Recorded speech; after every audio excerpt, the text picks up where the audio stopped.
चलिए खबरों में अब आगे बढ़ेंगे। बात अब रुद्रपुर की करेंगे, जहां पर रुद्रपुर की तरफ से एक बड़ी कार्रवाई की गई है। उधम सिंह नगर के जिला आबकारी अधिकारी अशोक कुमार मिश्रा को विजिलेंस की टीम ने 70,000 रुपए की घूस लेते हुए रंगे हाथों गिरफ्तार किया है। बकाया जा रहा है कि अधिभार की आड़ में किसी ठेकेदार से वो रिश्वत की मांग कर रहे थे। कहा जा रहा था कि इसके बिना शराब के उठान का परमिट जारी नहीं किया जाएगा, ऐसा आरोप लगाया गया। ठेकेदार की शिकायत पर ही विजिलेंस ने जाल बिछाया और जिला आबकारी अधिकारी को दबोच लिया। विजिलेंस के मुताबिक अधिभार जमा कराने में रियायत देने और शराब के उठान की मंजूरी देने के एवज में ही उधम सिंह नगर के जिला आबकारी अधिकारी अशोक कुमार मिश्रा रिश्वत की मांग कर रहा था। इसके बिना ठेकेदार को मंजूरी नहीं देने की वो बात भी कह रहा था। ठेकेदार को घूस देना उसे मंजूर नहीं था, लिहाजा विजिलेंस में उसने शिकायत की। विजिलेंस ने के हल्द्वानी सेक्टर ने प्रारंभिक जांच के बाद शिकायत को सही पाते हुए ट्रैप टीम गठित की और बीते मंगलवार को दोपहर में करीब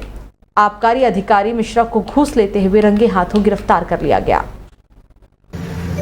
शिकायतकर्ता द्वारा शिकायत की गई थी कि उन्होंने पिछले साल का अधिभार जमा किया था, तो उसका माल उठाने के लिए 10% के हिसाब से जिला आबकारी अधिकारी द्वारा रुद्रपुर द्वारा मांग की जा रही है रिश्वत की, और वो नहीं देना चाहते हैं। तो आज हमारी टीम द्वारा 70,000 रुपये रिश्वत लेते हुए हल्द्वानी सेक्टर की टीम। तो पहाड़ों की रानी मसूरी में लगातार हो रही बारिश से लोगों की मुसीबत कम होने का नाम नहीं ले रही है। Mussoorie Hampton court school clip cottage street के पास भारी भूस्खलन होने से एक मकान खतरे की जद में आ गया, जिससे मकान को बड़ा खतरा है। प्रशासन के द्वारा सुरक्षा को देखते हुए मकान को खाली करने का नोटिस भी जारी किया गया है। परिवार को सुरक्षित स्थान पर भी शिफ्ट कर दिया गया है। भवन के मालिक लखपत सिंह रोथाड़ ने कहा है कि देर रात को भारी बारिश के चलते उनके मकान के निचले हिस्से का पुश्ता गिर गया था, जिससे उनके मकान को खतरा है। उन्होंने कहा कि जल निगम के द्वारा उनके मकान के बाहर सीवरेज लाइन बिछाई गई थी और ये सीवरेज लाइन बंद होने के कारण सीवरेज का पानी पुश्ते में जाता रहा था। उन्होंने ये भी कहा कि उनके द्वारा पिछले 6 महीने से लगातार निगम को इस बात की शिकायत भी की जा रही थी, लेकिन संस्थान के अधिकारियों को उनके घर के बाहर सीवरेज चैम्बर बंद होने और सीवरेज का पानी पुश्ते में जाने की शिकायत करने पर भी कोई फर्क नहीं पड़ रहा था। मट्टी गीली है, ये कमज़ोर पुश्ता है, ये तो लोगों के लिए जान माल का खतरा बन चुका है। वो तो शुक्र है कि नीचे कोई रह नहीं रहा, नहीं तो ये तो बिल्डिंग भी नीचे की दब चुकी है। तो मैं समझता हूँ कि इसको जितना जल्दी हो प्राथमिकता के आधार पे इसको आपदा में लेके इसको ठीक कराना चाहिए। और जो तब तक जो इस बिल्डिंग में रह रहे हैं, मैं तो हमारे जो उप जिलाधिकारी हैं उनसे कहूँगा कि ये परिवार को कहीं शिफ्ट हो दूसरी जगह, क्योंकि ये तो बिल्डिंग को बहुत जान माल का बहुत बड़ा खतरा बना हुआ है। हल्का हल्का यहाँ रहा, हमने कि जा कहाँ रहा पानी, तब देखा हमने, फिर ये आरसीसी ये सरिया झड़ गई उसकी, यहाँ से जहाँ जहाँ फटा होता वहाँ हमने वो डाल दिया, मसाला डाल दिया तेज करके, हमने कहा रुक गया, वो थोड़ी देर में फटने लग गया। 12:30 बजे रात ऊपर आवाज आई हमसे, यहाँ सारा नीचे निकल गया। तो ऐसे में तो आपकी बिल्डिंग को भी खतरा हो गया जी। ये सीवर वालों ने सबसे बड़ी मुसीबत ये सीवर वालों ने कर रखी, जगह जगह ज्वाइंट कुछ नहीं कर रखा, ऐसी बिना ढाल के सब लाइनें ऐसी चला रखी। हमारे लिए रहना मुसीबत हो गया, यहाँ मेरे मकान खतरे में आ गया। क्या इसकी सूचना एसडीएम को दे दी? मैंने एसडीएम साहब को भी दे दिया और ईओ साहब को भी दे दिया। तो लद्दाख में शहीद हुए पौड़ी के लाल भूपेंद्र नेगी के गांव बिशुल को जाने वाली सड़क 1 किलोमीटर कच्ची रह गई, जिस पर डामरीकरण का काम नहीं हो पाया। कैबिनेट मंत्री और इस बात को लेकर दरअसल क्षेत्र विधायक इसे लोक निर्माण विभाग की बड़ी गलती बता रहे हैं। धन सिंह रावत का आरोप है कि लोक निर्माण विभाग ने पौने से बिशल्ड जाने वाली सड़क की दूरी को पहले ही 1 किलोमीटर कम आंका है और 6 किलोमीटर सड़क के डामरीकरण के लिए टीपीआर भेजकर बजट मांगा गया था, लेकिन सड़क की दूरी 7 किलोमीटर निकली, जिस कारण 1 किलोमीटर सड़क कच्ची ही रह गई। हालांकि गांव को एक और सड़क उस ओर जाती है, लेकिन ये सड़क पाबो के बजाय 5 किलोमीटर दूर चौपड़ियों में ही मिलती है। कैबिनेट मंत्री और क्षेत्र विधायक धन सिंह रावत ने आश्वासन दिया है कि जल्द से जल्द वे कच्ची जो सड़क रह गई है उस पर सड़क पर डामरीकरण का काम कर इसे पक्का करेंगे। हालांकि कांग्रेस के पूर्व प्रदेश अध्यक्ष गणेश गोदयाल का कहना है कि लोक निर्माण विभाग की गलती पर सरकार ने एक्शन क्यों नहीं लिया, ये समझ से बाहर है।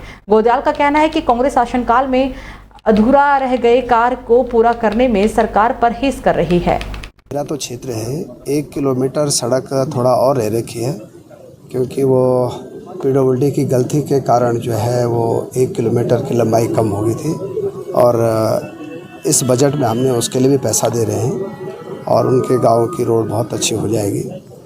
वहाँ के इंटर कॉलेज के लिए मैंने पैसा दिया है, वहाँ पे वेलनेस सेंटर भी खोला है, वहाँ के गांव के लिए भी पानी दिया है और शहीद के परिजनों से पूछ के वो जो जैसा कहेंगे उनके नाम पे हम कुछ ना कुछ जरूर करेंगे। लोक निर्माण विभाग किसके अंतर्गत है?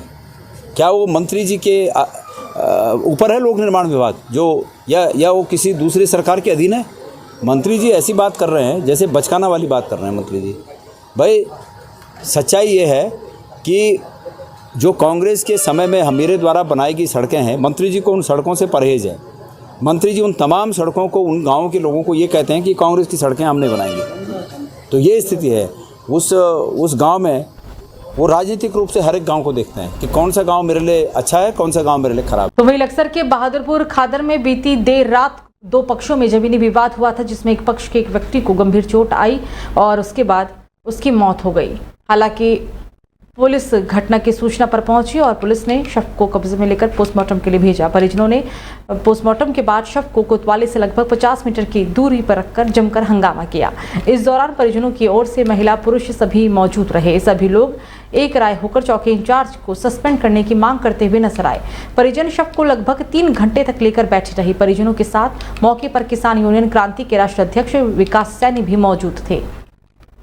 बात है कि सही के लिए भी लड़ना पड़ेगा, जो बिल्कुल साफ शीशे की तरह साफ है कि जो चौकी इंचार्ज है उसकी सह में सारा काम हुआ। वो गुंडों को पालता था, उनके साथ उठता बैठता था और एक सही काम के लिए भी आज लड़ना पड़ा। एसपी देहात ने और जो सीओ साहब थे उन्होंने ये सब चीज़ें देखते हुए कि हाँ कहीं ना कहीं उसकी गलती है और उन्हें संरक्षण दिया। उसे गुंडा प्रवृत्ति के लोग थे, उन पर गैंगस्टर अलग अलग धाराएं उन पर लगी हुई थी, 14 मुकदमे एक पे है। उस सबको देखते हुए और चौकी इंचार्ज की गलत भूमिका देखते हुए उसे लाइन हाजिर करा। इसी और 2-3 दिन का उन्होंने समय लिया कि हम उसे सस्पेंड भी कर देंगे। क्राइम का कोई भी अभियोग लक्सर क्षेत्र में पेंडिंग नहीं है। जो भी अभियोग पेंडिंग है वो बहुत ही संगीन अपराधों के नहीं है। हत्या के लगभग सभी मामलों का अनावरण हो चुका है। डकैती का कोई प्रकरण यहाँ हुआ ही नहीं है। लूट के लगभग सभी मामलों का अनावरण हो चुका है। साथ ही चोरी आदि जो भी बड़े प्रकरण थे उनका भी अनावरण किया जा चुका है। तो वर्तमान में ऐसा कोई भी प्रकरण लंबित नहीं है जिसके बारे में इस तरह की टिप्पणी की जा सके। द्वारा आपसी विवाद में शायद दोनों लोग एक दूसरे के परिचित हैं और आपसी लेन देन का कोई प्रकरण इसमें होने की बात प्रकाश में आ रही है।